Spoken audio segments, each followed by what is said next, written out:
Nah, Sobat Otomotif CNBC Indonesia, masih ingatkah kalian bahwa bulan lalu pemerintah telah menggelontorkan dana bantuan untuk setiap pembelian motor listrik serta konversi ke motor listrik?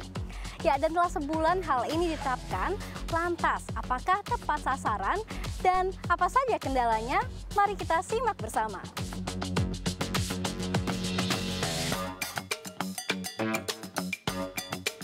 Ya pemirsa, untuk mengulas lebih jauh terkait dengan sejauh mana perkembangan konversi motor listrik di Indonesia, saya sudah bersama dengan Direktur Jenderal Energi Baru Terbarukan dan Konservasi Energi, Dadan Kusdiana. Halo Pak Dadan, apa kabar? Selamat siang. Selamat siang. Terima kasih waktu untuk CNBC Indonesia, Pak. Terima kasih udah kunjungan ke bengkel nih. Baik Pak Dadan, ini sudah 1 bulan bergulir sejak ditetapkan ya nominal untuk konversi dan juga pembelian motor listrik sebesar Rp7 juta pada 20 Maret 2023 yang lalu. Nah Pak, saya mau tanya, hingga kini sudah berapa banyak motor listrik yang dikonversi oleh Balai Besar dari Kementerian SDM? Saya cerita dulu sedikit ini perjalanan ya. Kita ini sudah mulai 2 tahun terakhir ini melakukan konversi. Di sini nih kita mulai di bengkel konversi motor listrik di Kementerian SDM. Sudah dilakukan uji coba 10.000 kilometer boncengan. Semua parameter untuk kinerja sudah kita tes, aspek keselamatan juga kita lakukan, sehingga Kementerian SDM mengusulkan ini menjadi program nasional untuk konversi motor listrik dari konversi dari BBM menjadi listrik. Targetnya di tahun ini 50.000 ya. Kita sebelum masuk target, kita sudah melakukan konversi di Kementerian SDM. Ada 127 motor yang dikonversi. Sekarang semuanya masih hidup, proses STNK-nya sudah berjalan, PKB-nya sudah berubah ya. Kita juga lakukan di beberapa daerah. Di Bali misalkan kita lakukan juga kegiatan konversi.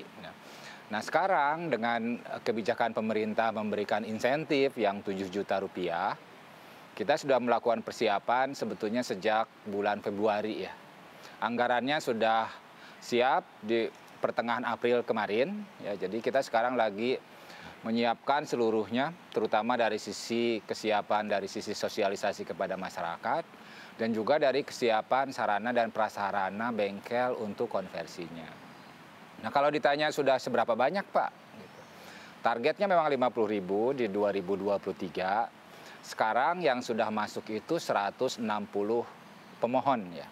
Masuk, tapi ini baru dari 1 bengkel. Dari bengkel konversi yang milik Kementerian SDM, dari Balai Besar di sini. Biasanya jenis dan tipe apa saja Pak motornya? Apakah matic atau manual atau lebih banyak yang mana ini Pak? Kita sebetulnya terbuka ya untuk jenis motor apapun gitu ya. Kan bisa dilihat di sini nanti kita keliling lihat motornya motor apa aja. Tapi lebih banyak memang di sisi matic ya. Kita melihat dari sisi populasi saja. Karena itu yang dilakukan di awal juga, yang paling banyak dipakai di masyarakat itulah yang kita tawarkan untuk dari sisi dilakukan konversi. Jadi ada dari matic lebih banyak. Oke Pak, lalu apa yang sebetulnya perlu saya lakukan apabila saya hendak mengkonversi motor saya ini menjadi motor listrik Pak? Jangan dulu dibawa yang jelas motornya ya. Jangan dulu dibawa. Buka platformnya untuk konversi ini, di situ jelas tahapannya. Ikutin di proses itu, nanti kami itu dari bengkel ya. Dari bengkel, baik di bengkel di sini maupun bengkel yang lain, nanti akan melakukan pengecekan jarak jauh dulu. Setelah itu lolos, setelah itu nanti ada komunikasi di situ, baru setelah itu motor itu dibawa ke bengkel. Ya, prosesnya sih cepat kalau di bengkelnya, kalau semuanya siap gitu ya, di bengkel itu tidak akan lebih dari sehari selesai. Kalau proses konversinya selesai, kita sudah pernah menunjukkan ya, waktu itu dengan Pak Menteri SDM, Ketua DPR waktu itu, kita konversi malah 1 jam selesai. Ya, sejam bisa selesai itu. Akhirnya untuk konversinya kan nurunin, kemudian pasang baterai, kemudian pasang motor, ada controller, itu dengan montri yang terlatih, sejam selesai. Oke baik, lalu saya lihat di belakang sana ada mesin-mesin, sepertinya mesin untuk mengkonversi motor biasa ke motor listrik ini, apakah kita bisa melihatnya bersama-sama Pak? Boleh, ayo. Nah, ini nanti saya tunjukkan ya beberapa komponen utama untuk konversi motor listrik. Secara umum cuma ada 3. Oke. Satu adalah baterai. Ini baterainya. Kalau di motor biasa ini adalah bensinnya. Oke. bensinnya. Ini baterai. Bensinnya. Kemudian yang kedua adalah motornya. Ini yang muter. Oke. Ini mesinnya. Mesinnya. Ini mesinnya. Ini yang muter. Kemudian yang ketiga adalah yang ngatur otaknya. Oke. Supaya kalau digas itu tidak loncat segala macam ya, yang ngatur antara baterai dengan mesin. Ini adalah controller. Kontrolernya. Controller. Oke.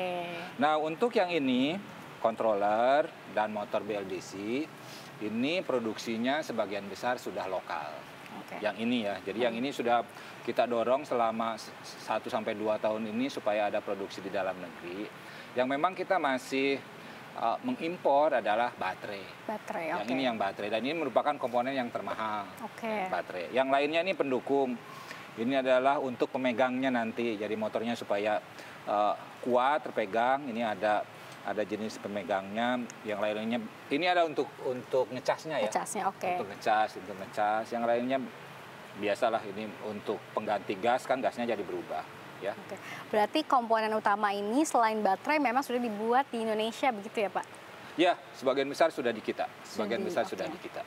Ya. Oke, nah ini kira-kira kalau saya ingin konversi kan biaya subsidi hanya 7 juta. Kira-kira total biaya itu sebetulnya berapa ya Pak? Kita ini dulu waktu itu kita memulai program ini 2 tahun yang lalu kita konversi. Ini motor-motor di sana ini awal-awal kita konversi. Itu biaya konversinya secara total ya, itu 9,5 juta. Oke.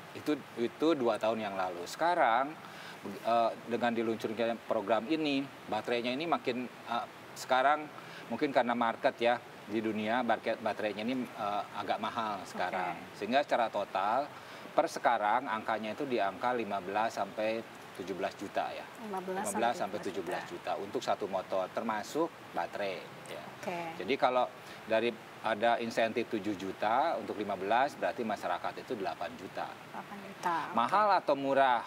Gitu kan relatif ya kalau mahal atau murah. Kalau kita beli motor yang baru, mungkin harganya di atas 30 juta.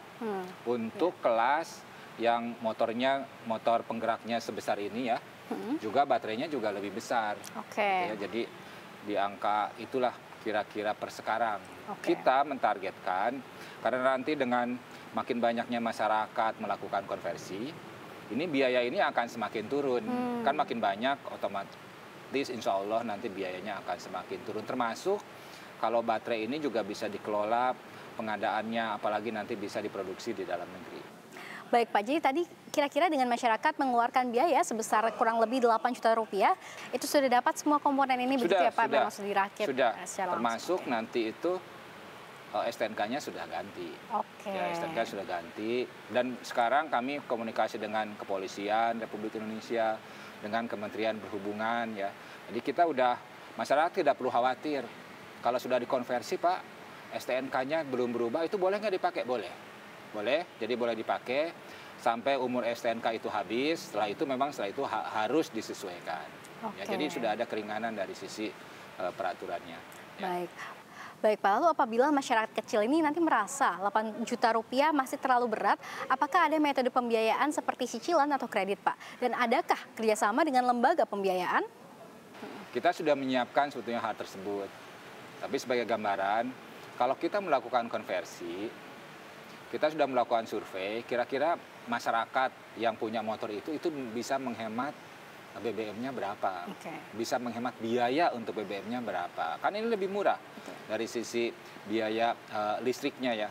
Itu sebulan itu bisa setahun itu bisa menghemat kira-kira 2,7 sampai 2,9 juta. Sehingga kalau masyarakat itu membeli baterai dengan harga 7 juta, bukan beli baterai ya, melakukan konversi biayanya 7 sampai 8 juta, artinya sebelum 3 tahun ini sudah lunas. Sudah lunas. Nah, siapa nanti yang akan melakukan pembiayaan? Kami sudah komunikasi dengan perbankan, khususnya dari Himbara. BRI sudah siap. BRI sudah siap. Saya yakin bank-bank yang lain juga siap, karena ini kan sudah jelas tuh siapa yang akan bayarnya. Ya. Oke, baik Pak. Kalau gitu saya mau lihat motor listriknya langsung. Boleh, silakan. Yang mana? Yang ini saja nih? Boleh. Yang ini.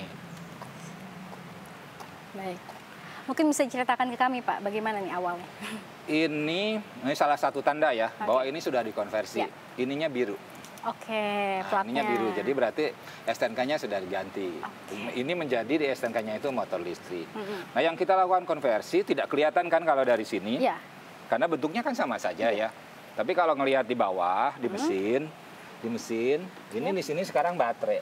Oh. Jadi di sini baterai, ditaruh baterai, kemudian di sini mesinnya. Ini yang disebut motornya nih di sini. Sini motor. Sudah, yang lainnya ada di bawah ini nih, controller yang tadi yang otaknya itu ada di sini. Setelah itu ya kita tinggal jalan saja. Oke, berarti sekarang sistemnya udah kayak motor matic begitu ya Pak ya? Iya, kayak sudah matic. Sudah tinggal ngegas saja di situ. Dan ini kontrolernya kan semakin lama semakin bagus ya. Jadi dulu di awal-awal itu memang kalau begitu di sini kita agak loncat. Dulu juga ada motor-motor yang impor gitu. Tapi sekarang sudah smooth ya. Smooth ya. Jadi tenaganya sama.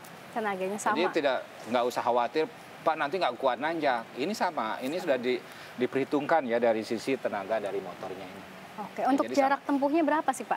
Nah, dari sisi itu, ini kan tergantung dari fungsi baterai, seberapa besar baterainya. Nah, kita memang sekarang menyiapkan bahwa dari hasil uji coba itu kira-kira bisa di 50 km.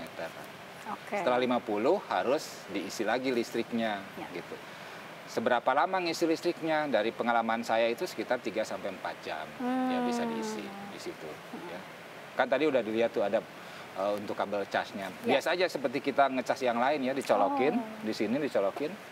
Setelah itu tunggu, ya nanti jalan lagi. Jadi dari rumah juga bisa ngecas begitu ya Pak? Dari rumah bisa, nanti di tempat parkir, di kantor gitu ya.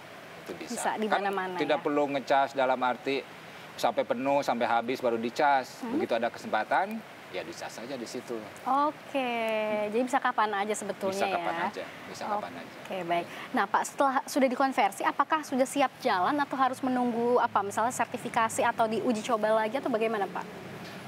Ini kan ada proses perubahan ya di mesin gitu ya. Semua dicek lagi. Aspek keselamatannya harus dicek.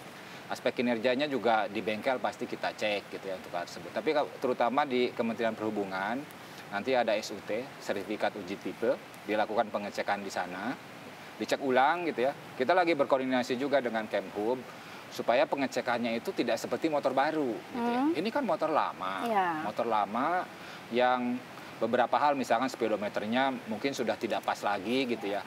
Nah ini apakah ini nanti akan menjadi harus seperti yang baru, kita sedang mensinergikan lah untuk proses tersebut. Toh kalau motor lama juga tidak dicek juga kalau untuk speedometer. Ya. Jadi kita sudah bagus komunikasinya, sekarang lagi proses untuk revisi dari peraturan Menteri Perhubungannya. Jadi harus diuji. Harus diuji ya. Berarti memang ini seluruh proses konversi ini memang sedang digencarkan sekali pemirsa oleh pemerintah. Jadi caranya pun sangat fleksibel, Anda bisa melakukannya dari rumah, bisa secara online begitu ya Pak. Dan juga proses konversinya sangat mudah dan habis dikonversi, Anda juga dapat menggunakannya setelah Anda mendapatkan SUT. Itu sangat-sangat mudah menurut saya begitu ya Pak ya. Betul. Baik Pak, terakhir ini berapa target optimistis dari Kementerian SDM agar 50.000 konversi motor listrik tercapai di tahun ini? Kita targetnya 50.000. Oke. 50.000 dan kesiapan bengkelnya sudah ada ke sana gitu ya. Hanya sekarang kita ingin memastikan supaya target ini bisa tercapai sesuai dengan waktunya. Kita ingin perluas lokasi-lokasi dari bengkelnya. Kan ada tuh yang ingin konversi dari misalkan dari kota Jogja, tapi di sana nggak ada bengkelnya. Apakah harus dibawa ke Jakarta? Saya dengar kalau bawa ke Jakarta itu bolak-balik ongkosnya itu 2 juta bawa motornya. Jadi yang kita lakukan nanti bengkelnya harus ada di sana. Pak, nanti untuk balik ujinya tidak ada. Itu yang sekarang sedang kita siapkan supaya bengkel itu juga bisa sekaligus untuk melakukan pengujiannya. Oke. Jadi semakin cepat dan juga mudah begitu untuk mengakses konversi motor BBM ke motor listrik ini begitu ya Pak ya? Baik, terima kasih banyak Pak Dadan atas waktunya. Terima kasih. Sehat dan sukses selalu untuk Anda Pak.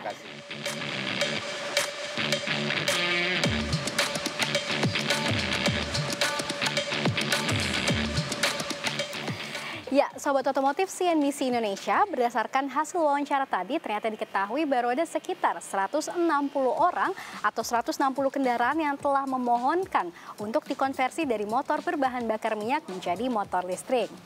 Oleh karenanya nih Sobat Otomotif, setelah mengetahui terkait dengan motor konversi seperti yang saya gunakan saat ini, apakah Anda penasaran bagaimana ya kira-kira nasib dari pemberian bantuan untuk pembelian motor listrik yang baru? Maka dari itu jangan kemana-mana, selanjutnya akan kami bahas di Otomotif CNBC Indonesia.